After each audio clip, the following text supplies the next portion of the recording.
The first time the bishop came to my house alone, I thought he was there to help me. The second time I understood that help was not what he had come to offer. I still remember the sound of his buggy stopping outside our kitchen window. It was late afternoon. I had bread cooling on the table, and the house smelled of yeast, wood smoke, and the beans I had left simmering on the stove. My husband was not home. That was the first thing that frightened me, not because I believed the bishop would hurt me. I did not think that way then. I had been raised to trust church leaders almost automatically. A bishop was not simply another man in our community. He was someone whose judgment could shape your marriage, your standing in church, and sometimes the way other families treated you. So when I saw him coming up the path toward the house, I wiped flour from my hands and opened the door. I remember thinking, maybe somebody finally listened. I had complained about my marriage. Not publicly, not loudly. I had not stood up in church or accused my husband of anything. I had spoken quietly to an older woman because I was exhausted, frightened, and beginning to wonder whether what was happening inside my home was normal. That conversation traveled farther than I expected, and eventually it reached the bishop. I was 23 years old.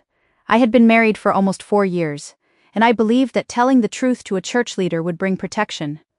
What I learned instead was that sometimes the person you think is a door out is standing inside the same building. My name is Hannah. I was raised in an old order Amish community, married young and lived inside that world until I eventually left. And before I go further, I want to be careful. Amish communities are not all identical. Different districts have different bishops, different expectations, and different ways of handling marital problems. I am telling you what happened in my community and what happened to me. I am not claiming that every bishop behaves this way. Accuracy matters to me, because when you have lived through something people already find difficult to believe, exaggeration does not help you. The truth is enough. If you were raised in a religious or traditional community where marital problems were supposed to remain private, tell me in the comments if you ever heard the words "you need to be more patient." That sentence was used around me more times than I can count. And if these stories matter to you, subscribe. There are things women from closed communities often spend decades believing they are not allowed to say. I spent years believing that too. The trouble in my marriage did not begin with one dramatic incident. That is important. There was no day when my husband suddenly became a different person. He worked hard. He attended church. He helped neighbors when barns needed repairing. He was respected. People liked him. And for a long time I thought that meant whatever was wrong inside our marriage must have been wrong with me. That is one of the most confusing things about control. It does not always arrive wearing an angry face. Sometimes it comes home after 12 hours of work, washes its hands, bows its head for prayer, and still believes it has the right to decide what you are allowed to feel. My husband had very strong ideas about obedience. If I disagreed with him in front of anyone, he became cold. If I questioned how money was spent, he reminded me that he was responsible for the household. If I wanted to visit my sister on a day he had not approved, he would sometimes say nothing at all. That silence could last an evening, then a day, sometimes longer. I learned to apologize just to make the house feel normal again. At the time, I did not think of that as punishment. I thought of it as marriage. That distinction matters. You cannot resist something you have been trained to interpret as ordinary. The first person I spoke to was a woman I will call Miriam. She was older than I was by almost 20 years. We were preparing vegetables after a church gathering.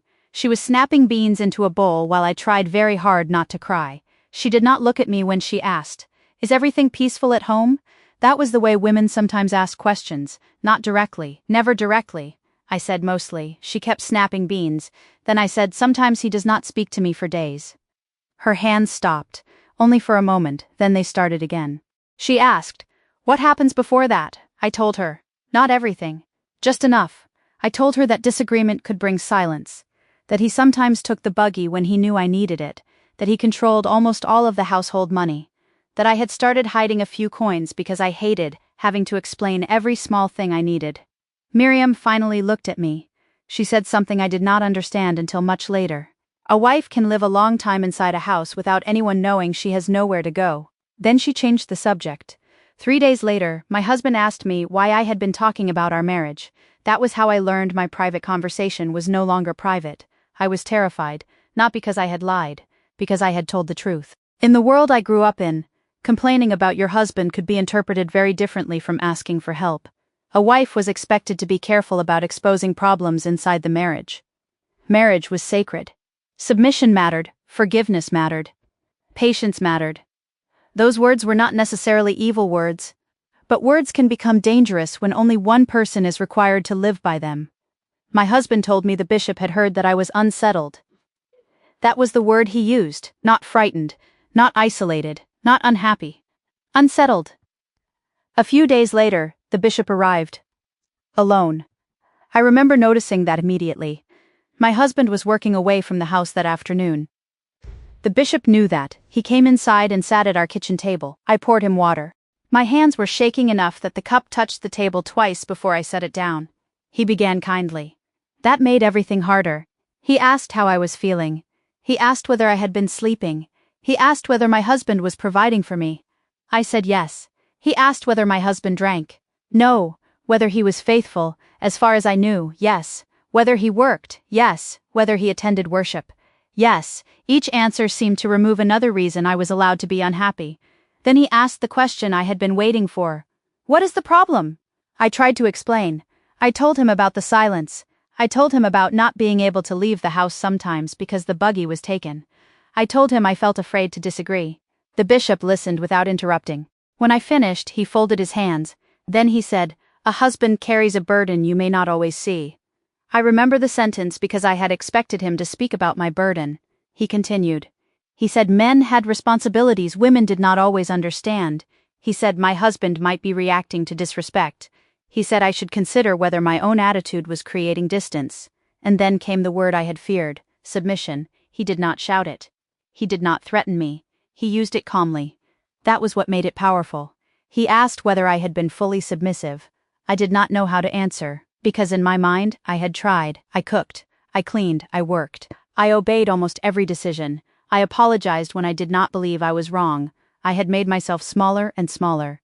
But there is no finish line when the requirement is complete obedience. You can always be told you have not surrendered enough. Before he left, the bishop prayed with me. I remember kneeling beside that kitchen table. His prayer asked God to bring peace back into our home. But the word peace had changed meaning for me. Peace no longer meant that I felt safe. Peace meant that I stopped causing disruption. Those are not the same thing. After that visit, my husband became warmer for a while. I believe the bishop must have spoken to him. For almost 2 weeks, things improved. He talked to me at supper. He allowed me to visit my sister. He handed me money for household needs without asking what every coin was for. And I thought, maybe I was wrong. Maybe speaking up had worked. That hope is important to understand. People often ask survivors, "Why did you stay?" They imagine staying means nothing ever improved. But sometimes it improves just enough to reset your hope. Then slowly, the old pattern returns. The silence came back first. Then the questions, where had I been? Who had I spoken to? Why had I stayed so long at my sister's house? Why did I need money? Why did I seem dissatisfied? By that winter I was more careful than I had ever been. I had learned the lesson I believe the first bishop visit unintentionally taught me. My complaint would be examined alongside my obedience, and if I wanted help, I first had to prove I had been a good enough wife to deserve it. The second visit happened in January. Snow had hardened along the edge of the road. The windows were covered with frost in the mornings, and I remember rubbing a small circle clear with my sleeve so I could see outside. I saw the bishop's buggy before I heard it. My husband was gone again. This time I did not feel relief. I felt my stomach tighten. The bishop sat in the same chair. That detail stayed with me. The same chair, the same table, the same Bible on the shelf behind him. But I was different. I knew what the conversation could cost. He told me there had been concern about my attitude. I asked whose concern. He did not answer directly. He said people had noticed I seemed distant. People, that word frightened me more than a name would have, because people could mean anyone. My sister-in-law. Neighbors. Women from church. My own relatives. I suddenly understood that my marriage was not being evaluated only inside my house. The community was watching whether I appeared content. He told me a wife should be cautious about creating division. I asked him, quietly, "What am I supposed to do if I am afraid?" He paused. I remember that pause. I thought he might finally understand. Instead, he asked, "Are you in physical danger?" I said, "I don't know." That was the truth. He had not beaten me. He had grabbed my arm once, he had blocked a doorway once. He had taken away transportation. He had controlled money. He had punished me with silence. But I did not know what counted as danger. Nobody had given me that vocabulary. The bishop asked whether my husband had seriously injured me. I said no. Then he told me we should work toward reconciliation. That moment reorganized something inside me. Not completely. I was still afraid, still obedient, still deeply tied to the community. But I understood something I had not understood after the first visit. I was waiting for someone to tell me my feelings mattered. Nobody was going to say it. At least not there. The bishop was not necessarily thinking, how can I trap this woman? I want to be exact about that. I think he believed he was protecting a marriage. I think he believed he was following the religious framework he had inherited. I think he believed submission and reconciliation were morally good. That explanation matters, but explanation is not excuse. Because a system can harm someone even when the people inside it believe they are doing the right thing. That was one of the hardest lessons I learned after leaving. We like simple stories, good people, bad people, victims, villains, but control is often more frightening when ordinary people enforce it sincerely. Years later, I sat across from a therapist and told her about those visits. I had not planned to talk about the bishop. I was describing my marriage, the silence, the money, the isolation, the feeling that everyone around me seemed to know whether I was behaving properly. She asked whether I had ever sought help. I told her about the bishop. I told her what he asked. I told her how I was encouraged to examine my own submission. She listened. Then she said one sentence I will never forget. You were asking for safety, and the system answered with compliance. I cried. Not dramatically. I just sat there while tears ran down my face, because she had explained in 11 words what I had spent years trying to understand. I had gone to church authority asking whether what was happening to me was wrong. The question came back transformed. Was I obedient enough? Was I patient enough? Was I forgiving enough? Was I creating division? That is how a person can slowly lose trust in her own judgment, not because someone says, you do not matter, but because every question about your pain becomes a question about your behavior. I later learned the phrase coercive control. It describes patterns that can include isolation, financial restriction, monitoring, intimidation, punishment, and control over ordinary choices. I did not know that phrase when I was 23. I only knew the house felt smaller every year. I learned another important idea later. Consent and obedience are not the same thing. Agreement and surrender are not the same thing. Peace and silence are not the same thing. And a marriage being preserved does not automatically mean the people inside it are safe. There was one woman who understood this before I did. Miriam, the woman with the beans. Months after the bishop's second visit, I saw her again.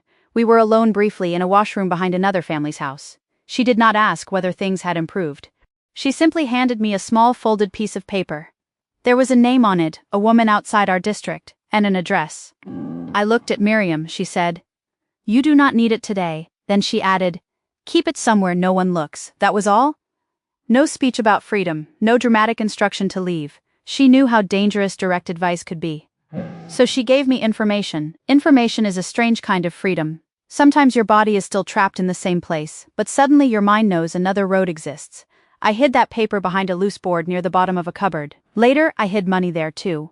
A few coins became a few dollars. A few dollars became enough to imagine transportation. The money was not yet an escape plan. It was proof that part of me still believed I might have choices. I stayed longer than people outside this world sometimes understand. Family was there.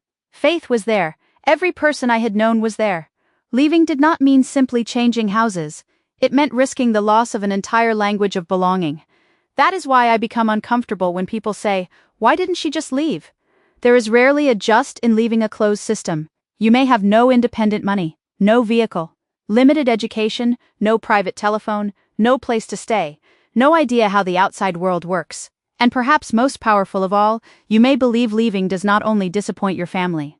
You may believe it endangers your soul. Fear does not always lock a door. Sometimes it teaches you that opening the door is morally wrong. If you grew up somewhere very different from the Amish world but recognize this pattern, I want you to hear me. Maybe your family used different words. Maybe it was not submission. Maybe it was respect, duty, tradition, honor, family loyalty, keeping the peace. Maybe you were taught that saying no made you selfish. Maybe every time you expressed pain, someone asked what you had done to cause the problem. Maybe the person controlling you was not always cruel. Maybe sometimes they were loving, generous, funny, hardworking. That does not erase the pattern. You do not need a cartoon villain before you're allowed to admit that something harmed you. And if you stayed because the cost of leaving felt impossible, staying does not prove you wanted what was happening. Sometimes staying is what survival looks like before choices become available. I understand those two visits differently now. The first time, I thought the bishop came to rescue my marriage. The second time I realized he had come to preserve it. There's a difference. Preserving a marriage can sound noble. But if preservation requires one person to disappear inside it, then what exactly are we preserving? I do not hate that bishop. That surprises some people. I think he lived inside the same architecture I did. He had been taught what authority looked like. He had been taught what a good husband was, what a good wife was, what rebellion looked like, what submission looked like. The framework existed before either of us entered that kitchen.